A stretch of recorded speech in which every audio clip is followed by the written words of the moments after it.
This episode is brought to you by Progressive Insurance. Whether you love true crime or comedy, celebrity interviews or news, you call the shots on what's in your podcast queue. And guess what?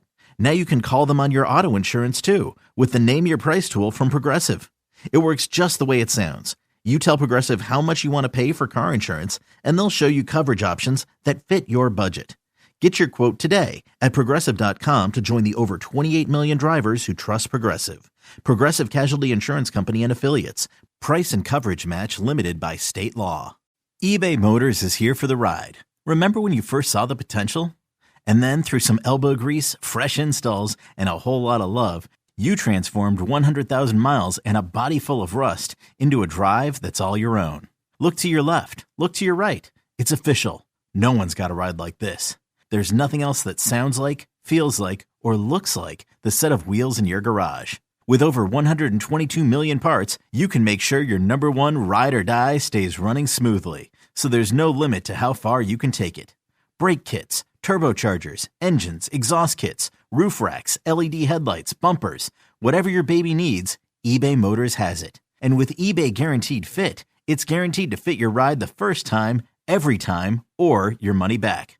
Plus, at these prices, well, you're burning rubber, not cash. Keep your ride or die alive at ebaymotors.com. Eligible items only. Exclusions apply. Worried about letting someone else pick out the perfect avocado for your perfect impress them on the third date guacamole? Well, good thing Instacart shoppers are as picky as you are. They find ripe avocados like it's their guac on the line. They are milk expiration date detectives. They bag eggs like the 12 precious pieces of cargo they are. So let Instacart shoppers overthink your groceries so that you can overthink what you'll wear on that third date.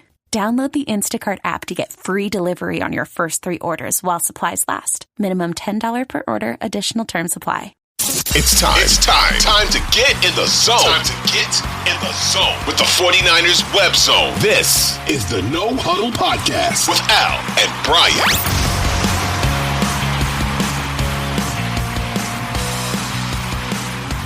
I'm Al. He's Brian. This is the 49ers Web Zone No Huddle Podcast. Part of the Odyssey Network. I am drinking, Brian, a Captain's Daughter double IPA from Gray Sail Brewery. Nice. Pretty excited about it. It tastes pretty good. I'm going to drink that during the show and talk some Niners with you. And here's what I have on my mind right now.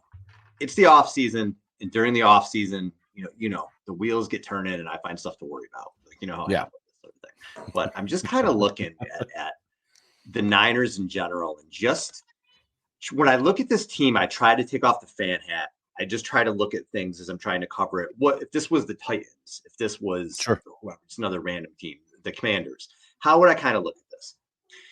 And I think where I see with the Niners is my biggest worry for them in wondering if they can make another Super Bowl appearance, if that's realistic. Mm-hmm. It's regression and it's law of averages. So let's start with the law of averages, I guess. This team has made 4 NFC championships in 5 years and 2 Super Bowls in 5 years. Mm-hmm. They have done that without an elite quarterback. And I think Brock Purdy is very good. He's only been there for the last year and a half. Right. But when I say elite, I mean Pat Mahomes. I mean Tom Brady. Right. That level quarterback. And not only have the Niners done that since 2019, they did it in 2011, 2013 without an elite quarterback. So to have those kind of runs twice without having that elite QB play is really, really, really hard to do. And it's really hard to sustain. Now, Purdy can maybe take that next jump. I don't think he's ever going to be in the Mahomes situation, but no. Can he be a top 5 guy? Maybe. If he's Drew Brees light, maybe. And that can carry you. But I just think when I'm thinking about the Niners and, they have good odds to go to the Super Bowl, and every national person I've seen has been like, no, Niners are the team to beat. And sure. But I guess for me, the worry is law of averages. Does the ball just start to bounce the other way? At some point it has to, right? And that's why I think last year that was their chance, because now are we putting too much on this team to say again, well, yeah, they got to make the Super Bowl? Because it's been 60 games in 3 years. Is that, unrealistic expectations, you think, or am I nuts? I mean, I don't think it's unrealistic expectations. You look at some of these teams that, have been consistently at the top of of the NFL, if you will, for long stretches. And like you said, the one thing that they tend to have in common is either A, an elite quarterback, or B, an elite head coach, or C, a combo of the two, right? And you look at the Patriots, you look at the Chiefs, you look at teams like that. Now, granted, those are teams that brought it home. Those are teams that won the Super Bowl. But the 49ers are in a unique position because they do have an elite head coach. And that head coach is their offensive play caller. And to me, it feels like as long as the 49ers have Kyle Shanahan as their head coach and their offensive play caller, they will have to be considered one of the favorites in the NFC. Now, again, do I think they're a favorite to win the Super Bowl? No, I don't think they should be a favorite to win the Super Bowl. But the other thing you have to look at is the conference that they come from and the teams that are in that conference, and whether or not from last year to the coming year, those teams have made big enough leaps to say, yeah, they are better than the San Francisco 49ers. And honestly, I don't think that they have. I still think that the bulk of the talented teams in the NFL still exist in the AFC. What I think is interesting is since the league moved to 14 teams making the playoffs, right? So 7 teams from each conference. Every year that has happened, there has been 6 new teams from the previous season that have made it to the playoffs over the teams from the previous season, right? And that's a lot out of the 14. And I was listening to Extra Point Taken with Shil Kapadia and Ben Solak recently, and that was one of Shil Kapadia's points was, with that in mind, that since we've expanded the playoffs, 6 new teams each year have been in the playoffs. You start to think about, all right, well, who are those 6 new teams? And when you look at the NFC, I don't really feel like there's a whole lot of like the teams that didn't make it in the NFC last season that will make it in the upcoming season. Really, to me, you look at maybe the NFC South, and maybe with Raheem Morris and Kirk Cousins, the Falcons win that division over the Bucks. But the Saints aren't winning that division. The Panthers aren't winning that division. No, maybe the Bucks. Maybe so. It's between the Bucks and the Falcons. If the Falcons don't win that division, that's a huge upset, I think. Sure. I would say at this point. Yeah. And then you look at the NFC East and you go, Dallas is still going to be Dallas. They're still going to be good. They're likely going to make it out of there. I don't think the Giants are going to do anything. The Eagles, right? They definitely will. And then not definitely, but as you look at it now, right? And then the Commanders could surprise some people. I think they could surprise some people this year. They could. They absolutely could. But again, you're talking about a rookie quarterback trying to lead a team to the playoffs. And then you look at the NFC North. To me, that's the one where I think 3 teams make it out of the NFC North, and that's the Lions and the Packers, who are the class of that division. I think the Bears, even with a rookie quarterback, the Bears are pretty loaded on offense. They came on last year too, and their defense last year. Yeah, they're largely because their defense started performing up to a level that was acceptable. And so I look at it and I go, who is threatening the 49ers? And then you say, well, the Packers and the Lions gave the 49ers everything that they could handle. All they could handle. The playoffs. And they are up-and-coming teams. And I agree with that. But do I also think that those teams got better this offseason? I'm not sure. Maybe the Lions did. The Lions might have done enough on defense to bridge the gap. Maybe they are the team that threatens the 49ers. But to me, again, I don't think it's unrealistic to think the 49ers have, I would say, the inside track to be the NFC representative, because the 49ers, with all the moves that happened, right, they still, in my opinion, they did not get worse. And I think on offense, if we're reading the tea leaves right, and we've got Brock Purdy, who is likely to take another step as a quarterback, has an offseason where he's fully healthy for the full offseason, going through the full offseason program. They're adding talent on that side of the ball. And then in Ricky Pearsall, Jacob Cowing, right? These are rookies, but still adding talent. It seems like the line, Garendo, the line is largely the same, but they brought guys in to compete. Maybe Dominic Pooney, pushes for a spot, and maybe that spot ends up being right guard, and perhaps, Feliciano has played center. I don't know how that's all going to shake out, but at the very least, this team hasn't gotten worse. And if they haven't gotten worse, and the only team that we could point to that maybe is better is the Lions, and then you could argue the Eagles, right? And the Eagles are better just by the fact that they brought in Vic Fangio to run that defense, who's obviously going to be a better defensive coordinator than who they had last year, which at the end was Matt Patricia. Yeah. They fixed their secondary. Theoretically, on paper. Theoretically, their linebackers still suck. But that might be, you might be able to kind of hide that with Vic Fangio. So yeah, I do think it's realistic.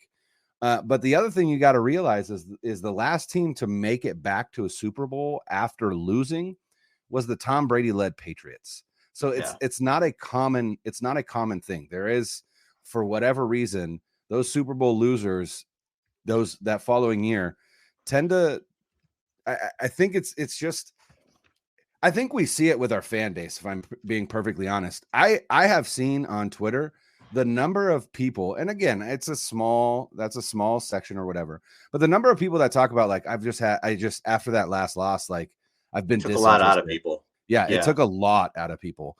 And if it took a lot out of us as fans, you got to imagine what it did to the players, right? Who put their literal heart and soul and body into this game, week in and week out. So I do think that there is a danger, but without games being played and you're just looking on paper, I definitely think this team is still a Super Bowl contender. I don't think that they should be thought of as favorites to win the Super Bowl, which there are some places that have those odds. I've seen at least one place had the 49ers as the odds on favorite, but I definitely think that at the very least they are easily a playoff team. And then from there, once you easily a playoff team, it's right. It's I don't want to say luck of the draw, but anything can happen once you get in. Live Nation presents Concert Week. Now through May 14th, get $25 tickets to over 5,000 shows. That's up to 75% off a summer full of your favorite artists like 21 Savage, Alanis Morissette, Cage the Elephant, Celeste Barber, Dierks Bentley, Fade, Hootie and the Blowfish, Janet Jackson, Kids Bop Kids, Meghan Trainor, Peso Pluma, Sarah McLachlan. Get tickets to more than 5,000 summer shows for just $25.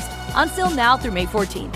Visit LiveNation.com/Concert Week to learn more and plan your summer with Sean Paul, Sum 41, 30 Seconds to Mars, and Two Door Cinema Club.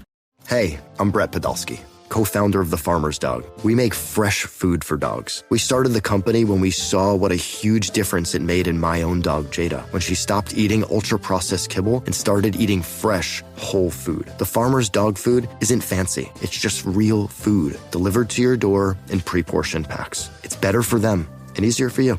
Get 50% off your first box at thefarmersdog.com/podcast. That's thefarmersdog.com/podcast. eBay Motors is here for the ride. Remember when you first saw the potential? And then through some elbow grease, fresh installs, and a whole lot of love, you transformed 100,000 miles and a body full of rust into a drive that's all your own. Look to your left. Look to your right. It's official. No one's got a ride like this. There's nothing else that sounds like, feels like, or looks like the set of wheels in your garage. With over 122 million parts, you can make sure your number one ride or die stays running smoothly, so there's no limit to how far you can take it. Brake kits, turbochargers, engines, exhaust kits, roof racks, LED headlights, bumpers, whatever your baby needs, eBay Motors has it. And with eBay Guaranteed Fit, it's guaranteed to fit your ride the first time, every time, or your money back. Plus, at these prices, well, you're burning rubber, not cash. Keep your ride or die alive at ebaymotors.com. Eligible items only. Exclusions apply. They're so talented. I mean, there's 10 wins right there, I think, just out of your talent, if everybody stays healthy. But I guess, so you brought up the point of, on paper, they look the same. And that's what I've been hearing too everywhere. Like, especially from national people tend to hate on the Niners, I feel like sometimes. And a lot of it's been like, well, they're bringing everybody back. They're the same team. They're the favorites. And I'm looking at it as, well, yeah, they are. But does regression kick in? Do the last 3 years start to kick in, those 60 games? And I look at a team, Niners own Dallas. I'm not worried about Dallas until Dallas shows me they can actually beat them. Anyway, I'm not worried about them at all. They're super talented, but they're a good example of it. Yeah, right. 45 years old. Like, they're a good example of a team that has all this talent but can't get it done in the playoffs, which is why I keep saying the Niners are the special group, because this group can get it done in the playoffs. Philly, I'm not going to worry about again until I see them be able to beat the 49ers. I don't want to talk NFC Championship game. They didn't have their quarterback 2 years ago, so I don't want to hear about that game. That game was bullshit. When the Niners played them last year, the Niners blew the doors off of them. So until those two teams can show me, I'm not worried about those two teams. 3 teams I worry about. The Lions, because the Lions should have won that game 5 times over. If a lot of the reason was Campbell did some stupid shit. Was it? I forget, the receiver dropped a couple passes. Should have won that game. Josh Reynolds, a couple passes he brings in, and the Lions probably do win. Packers gave the Niners everything they could handle. The common theme with those two teams are ascending, young players getting better. You would run think the ball. If they continue that way. They run the football, which I think is going to be the Niners' weakness. That's what worries me about those two teams, because as those teams are ascending, the 49ers are coming back. And I'll tell you the third team in a minute, but the Niners are coming back with the same people, but Trent Williams is 36. Kyle Juszczyk is 33. Jake Brendel's 32. John Feliciano's 32. Leonard Floyd is 32. Devondre Campbell's 31. Hargrave 31. Kittle 31. He'll be playing 31 this season. So again, at some point, that is going to catch up with you. Maybe it won't catch up this year, but the regression is coming. Winter is coming, right? Like, it's coming. So at some point, as these seasons get longer, and now you're going into, you're going into this postseason, and now you're pushing 80 games in the last 4 years. McCaffrey's had 798 touches the last 2 years total. Do these younger teams start to leapfrog you? That's why last year was such a kick in the balls. The third team I'm worried about, and some people may poo-poo this, the Rams. Because if you look at the way the Rams are building their team, if Stafford is healthy, because Stafford's an older quarterback, but they're building up their lines, and they are going to be monsters at running the football with Williams and Blake Corum. And then you got Puka, and you got Kupp still there. And they're building their defense back up. You would think that team worries me. And I know the Niners have owned them in the regular season. I would trade in all those regular season wins if they had beat them in the NFC Championship game a few years back, which you know what I mean? So I get that. I get that he owns that. But the way that they're building that team, and again, if you're in December, January, a team that runs the ball, a team that's physical like that team worries me too. So I see these teams that I think are kind of like, they're on the rise. And I think the Niners are stagnant, which is fine, because, I mean, they were terrific last year. So if you're stagnant being a Super Bowl team, God bless you. Great. It's fine.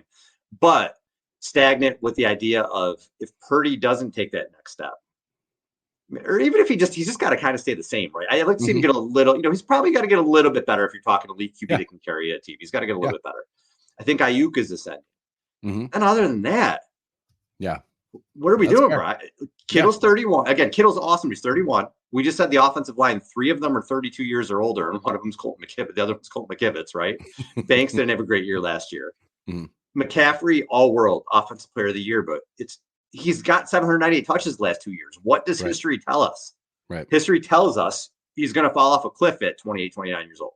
I hope it doesn't happen, but there's going to be some regression there. Deebo Samuel is banged up. It looked like he regressed a little bit at times last year.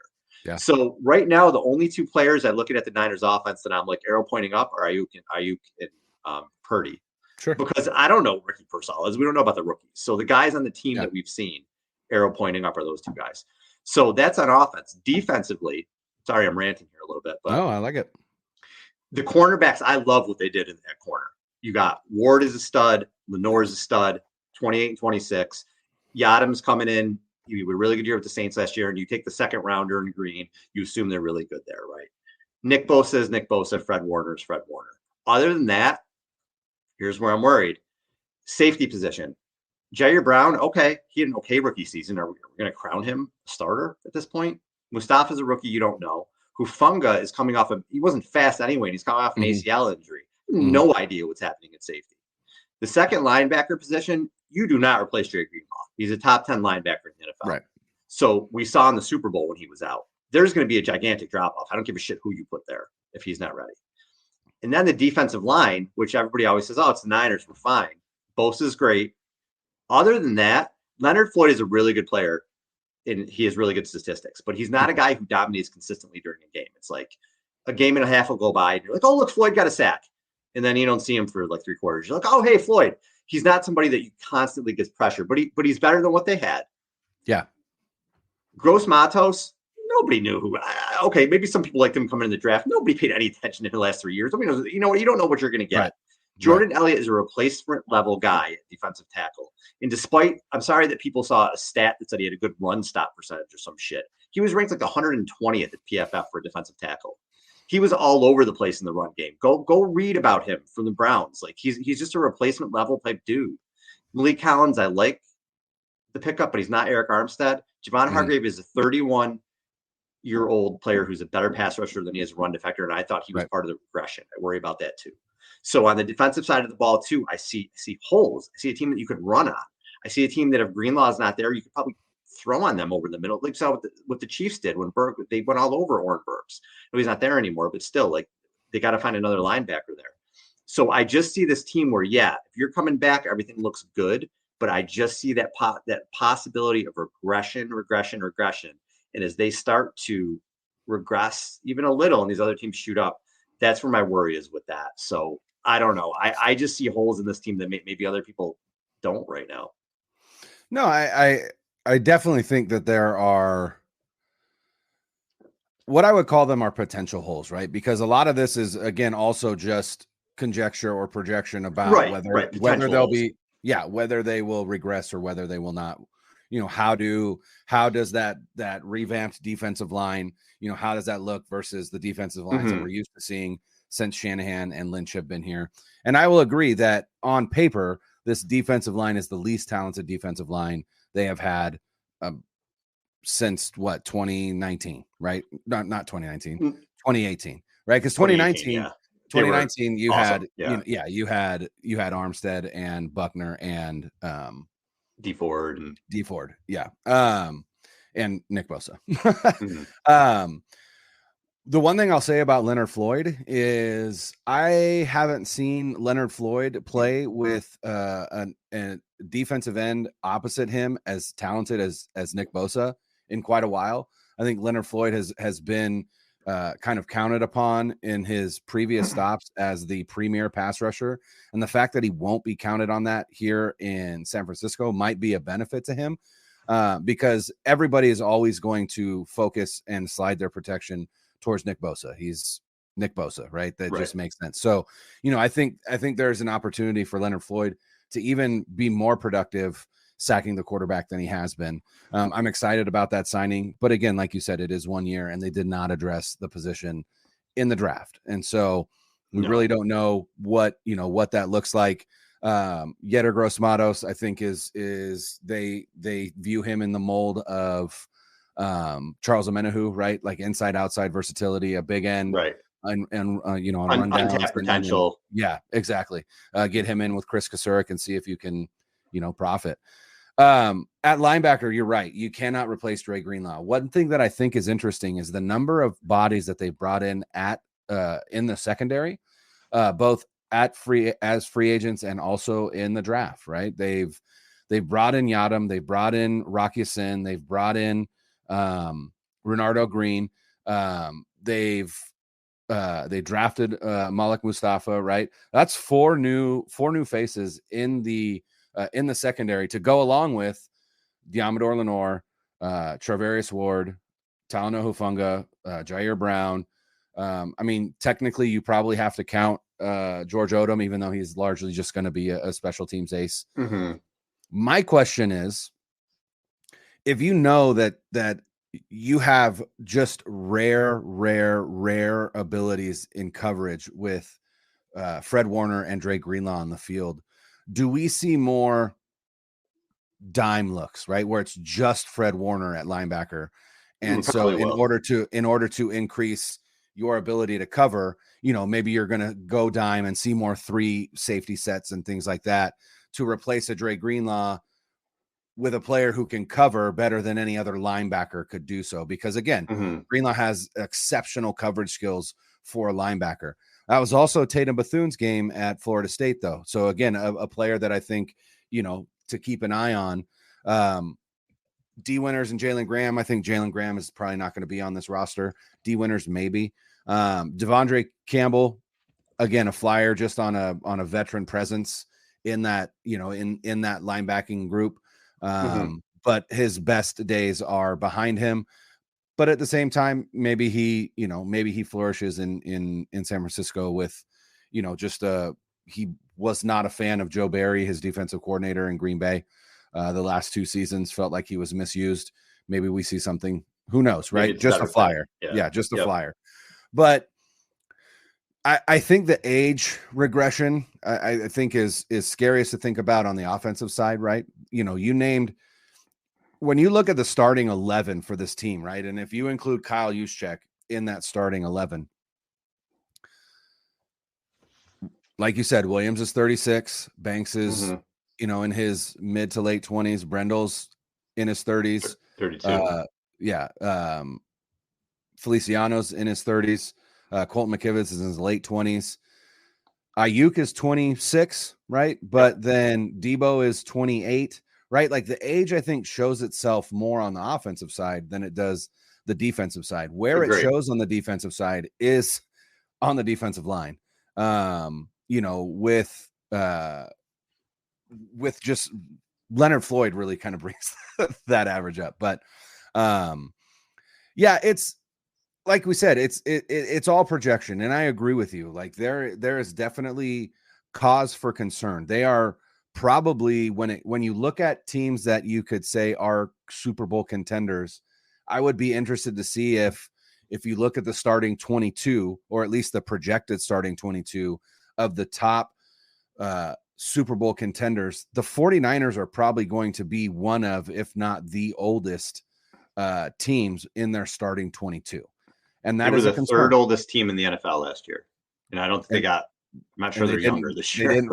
They didn't get much younger, if at all. No. Yeah. So, and so, it is cause for concern, but you also, it's hard to discount this group. Like you said, it is a special group. It really is. And there's really nothing to quantify there. Like you can't just, there's not, you can't, it is an intangible, right? It's part of why people struggle to think Brock Purdy is good, right? Because a lot of what makes Brock Purdy good is his intangibles, right? His leadership and his moxie and all of that stuff. And so, that's hard to quantify, but I would be hard pressed to count this team out with the players that are currently on this squad, unless they start to get injured. And that's, to me, that's the bigger fear, right? Because you look at that loss after 2019 and then you go, all right, well, what was the 2020 season like?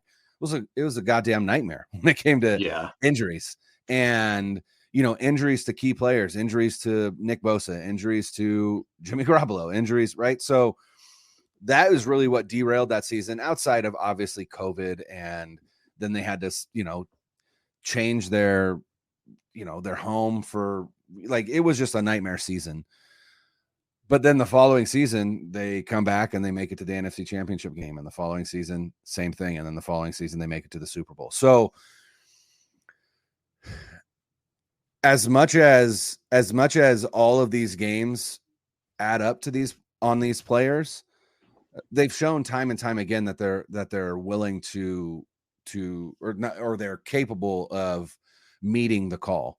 And what I would say is, until we start to see some situations where age, you can tell, is starting to affect some of these players or the amount of games that they've played, I think they've earned the benefit of the doubt. But that doesn't mean that, again, you can't be concerned, or you can't be, you can't talk about, is this team capable of making one more run. And I think they are. And I think, you know, I'm not going to say that you think they're not, but you definitely, I think, have more concern than I do. But I appreciate that, because sometimes I can be a little too rose-colored glasses, if you will. Selling a little or a lot?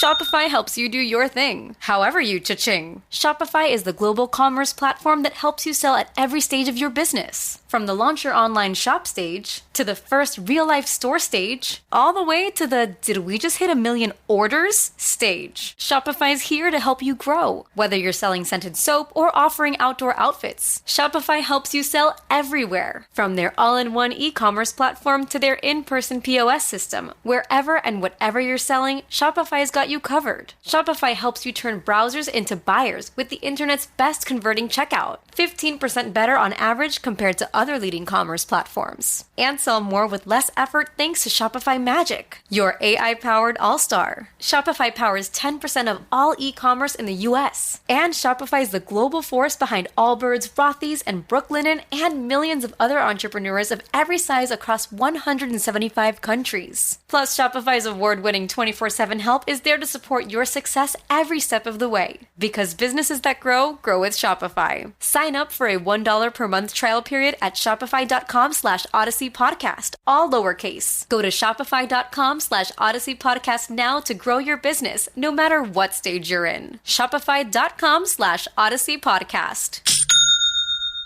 You know how to book flights and hotels. All you're missing is a tool to plan the travel experiences you'll have once you arrive. That's why you need Viator. Book guided tours, activities, excursions, and more in one place to make your trip truly unforgettable. Viator has over 300,000 travel experiences to choose from. Everything from simple tours to extreme adventures and all the niche, interesting stuff in between. So you can plan something that everyone you're traveling with will enjoy. Real traveler reviews give the inside scoop from the people who've already been on the experiences you're considering, so you can plan with confidence. Free cancellation helps you plan for the unexpected, and 24/7 customer support means you can travel worry-free. Download the Viator app now and use code Viator10 for 10% off your first booking in the app. Find travel experiences for you. Do more with Viator. I think for me, and it's sometimes it's tough to make this point because you're like, this doesn't happen often. And then I just gave an example how the Niners have done it twice in the last 10 years with two different groups. Mm-hmm. But to have special players like this who can make a run like this without a Mahomes or Montana, it typically does not happen often, or a Brady or whoever. And if you look at since 2010, okay, the Chiefs and the Patriots have 16 playoff wins and they've won 3 Super Bowls. The Niners have 13. They've won no Super Bowls. The Packers have 12. They won a Super Bowl. Seahawks 10. They won a Super Bowl. Ravens 9. They won a Super Bowl. So these teams that have won a lot of playoff games, only the Niners haven't won a Super Bowl, which is a huge kick in the nuts. But yes, that doesn't mean that the runs haven't. They're basically 2 plays in the Super Bowl away from 2 Super Bowl championships. Right. And you look at the NFC Championship game, they might be 5 plays away from 4 Super Bowl championships or whatever it is. It's a special group regardless. I'll give you an example. I always use the Yankees, but this is a Niners podcast. I'll use the Giants, even though I don't pay any attention to the San Francisco Giants. Yeah. When you look at Brandon Crawford, if you look at the back of his baseball card, does that impress you? No, it does not. But was he a winning player? He was. Absolutely. If you look at Buster Posey, he's had some great years for a catcher. But if you look at the back of his baseball card, are you like, whoa, dude hit 35, 40? No. Right. No. But was he a special player? Yeah. Right. Did those guys get it done at special time? And that's where I am with this Armstead thing. I don't know how many people have said to me on social media, well, they replaced him with Collins and Jordan Elliott. No, you don't replace him. And here's the thing with that too. What Allie's been hurt. Yeah. Okay. He does get hurt. He only had 1 year with 10 sacks. Okay. Have you watched him in the postseason? He has 8 sacks in the postseason. Did you watch him in the Super Bowl? I don't know what his stats were in the Super Bowl, but if you watched that game, he fucking dominated that game. You don't replace a guy like that. You just a special person who, when the lights are brightest, he's like, you know what? In January, this dude's, if we got to play 3-4 games, he's coming to play more often than not. And as these guys get older, you just don't replace them. For Debo, for all the frustrations people have with Debo sometimes, and he didn't have a good Super Bowl, but how many big moments has he had? How many plays has he put the team on his back? Some of these guys are just special dudes. Just even somebody like fucking Jordan Willis who blocks a punt in a game, right? You just have those guys who absolutely just make these plays and have done these things in the postseason that are special. You don't replace that. And again, look at the Cowboys as an example. Do the Cowboys not have a shit ton of talent? They're loaded with talent. But when it comes to time in January, they don't step up for whatever reason. They don't have that inside them. You need that special, whatever the fuck it is, to be able to win in January if you don't have the elite QB, right? Yeah. And the more Armstead you move away from, the more Kittles who get older, as these things happen, it's not the same. And that's kind of my thing. Like everybody's like, yeah, I thought they're gonna be a good team. The Niners are talented, but are they still gonna have that special core? That edge, if you will. Right. Yeah. Whatever it is that allows you to win in those big moments. Those role players that just in the run in what was it, 2021, where you just had guys like Menahue and just again, people who aren't like huge, but in the playoffs, it was like waves of guys just coming at you. It just depends. So that's when it can't happen, but the odds of it happening are slim. And I just feel like everybody's kind of in this mind, not everybody, but there's some people just kind of in this mindset where it's like, oh yeah, they just replaced it. No, they didn't. No, they didn't. They most likely did not. So it's Yeah, and when you say they replace him, what you're saying is on paper, the production that he provided over the last 2 seasons, they have replaced with players with similar production, right? That's where Malik Collins had very similar production to Eric Armstead, right? When it comes to sacks and all of that. You're right on paper, but on paper also doesn't take into account, like you said, the intangibles, the leadership that the Eric Armstead. Sure. Right. Yep. I mean, you look at you just think about that video that the 49ers put out last year when Steve Wilkes announced to the defensive line room that Eric Armstead was the 49ers nominee for the Walter Payton Man of the Year award.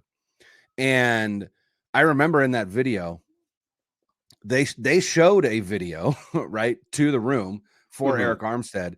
And one of the guys in the video was Randy Gregory, who talked about how important Eric Armstead has been for him. Randy Gregory had been on that team for like 5 weeks. And he's talking about how important Eric Armstead has been to him just in those 5 weeks. And I know sometimes that can feel, I don't know, less than sincere, but you watch it and it doesn't feel insincere in the slightest.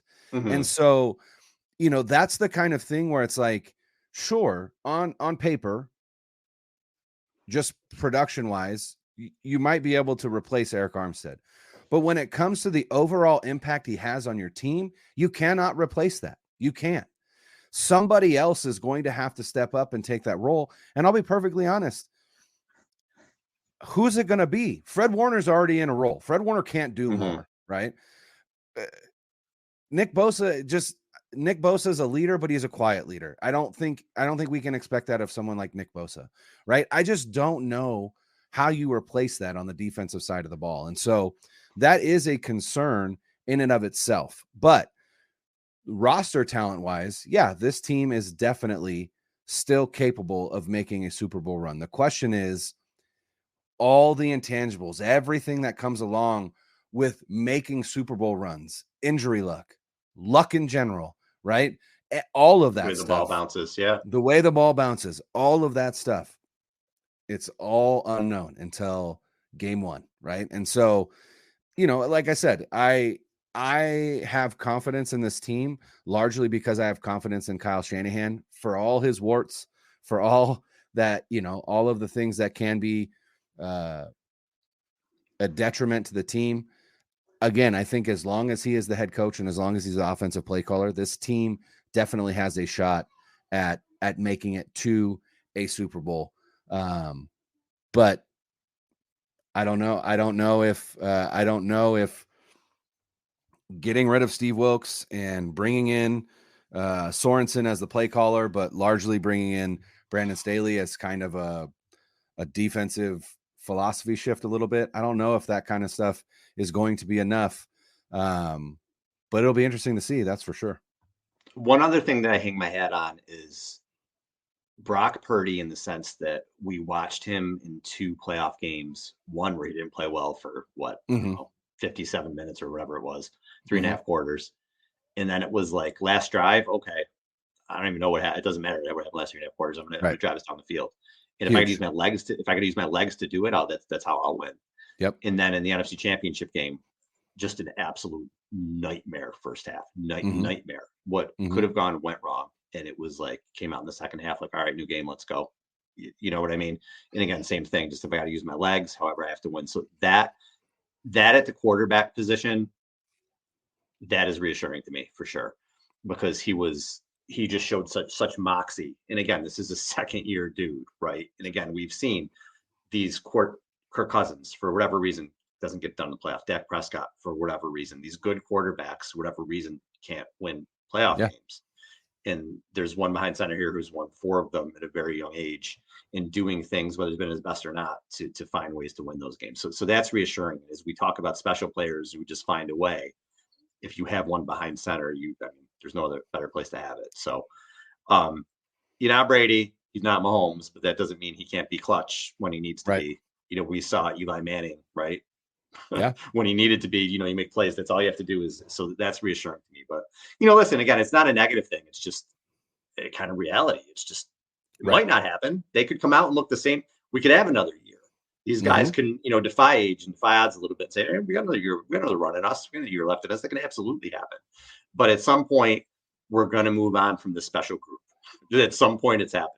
Yeah. And it's very difficult to keep getting special players, unless you have Hall of Fame quarterback, like, you go Montana to Young or something like that. It's tough to do. So that's all it is. But we'll see. We'll see. That's the best you can say right now is we'll see. But that's, listen, we have a show. We have to talk about this stuff. And that's right. For until people actually get on the field in the next few months. But look, it's a good organization. They deserve the benefit of the doubt. They have misses, but they've had a ton of hits. They've built one of the best rosters in football. So odds are they're going to continue to be a competitive team. I don't see this team falling off the cliff anytime soon or anything like that. No. But the expectation of a Super Bowl every single year, with the window could be getting, a little bit tighter on that. But and I would argue that largely whether they are or aren't does hinge on number 13. And I'm excited to see him in a second full year, but with an actual full off season of being able to work on his game, being able to, he looks, from the photos we've seen, he looks like he's put on some muscle. He looks bigger. It looks like he's been doing everything that he needs to. So this team is going to go as far as 13 can take them. And if he looks as good as he did last year, or he takes another step, then the team is in good hands, and this season will be exciting. And we got schedule release next week, right? Isn't that supposed to be next Wednesday or something like that? So so that's always fun. Anytime you give us something to talk about in May, I'm excited about that. So absolutely, we'll go over the schedule and see what that looks like. And I love the schedule because, dude, my Sundays revolve around this shit. I mean, we have a job doing this, right? So like my Sundays, I want to know what games are on, what I'm going to do when the Niners are on. So I can't wait for the schedule. I always look forward to that. All right. Fun. Check out in the description if you're watching on YouTube, Homage. If you're looking for Niners gear, I put the link in the description for Homage. Click on that. Pick up some t-shirts. They got some really cool stuff. Download us wherever you get your podcasts, and also check us out on YouTube. Again, all our shows are on YouTube now, and other cool stuff from 49ers website. So subscribe, YouTube, wherever you get your podcasts. For Brian, I'm Al. Later. Niners on 3. 1, 2, 3. Niners!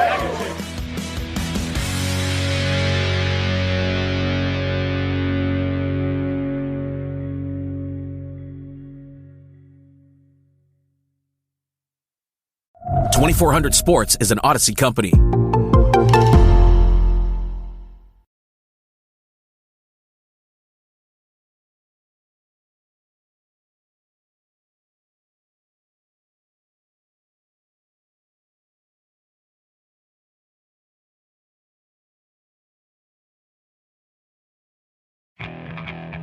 Okay, picture this. It's Friday afternoon when a thought hits you.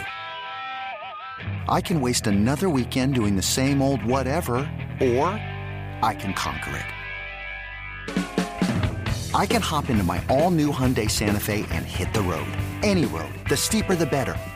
Because my all-new Santa Fe is available with H-Track all-wheel drive, so I can hit the trail without a worry in the world. Heck, with 3 rows and best-in-class rear cargo space, I can pack the whole family in with all our gear. We've got available dual wireless charging for our phones, so we'll never lose touch with civilization, and we won't lose touch with the primordial power of Mother Earth. So which is it? Waste the weekend or do something a little more epic? And conquer it in the all-new Hyundai Santa Fe. Visit HyundaiUSA.com or call 562-314-4603 for more details. Hyundai, there's joy in every journey.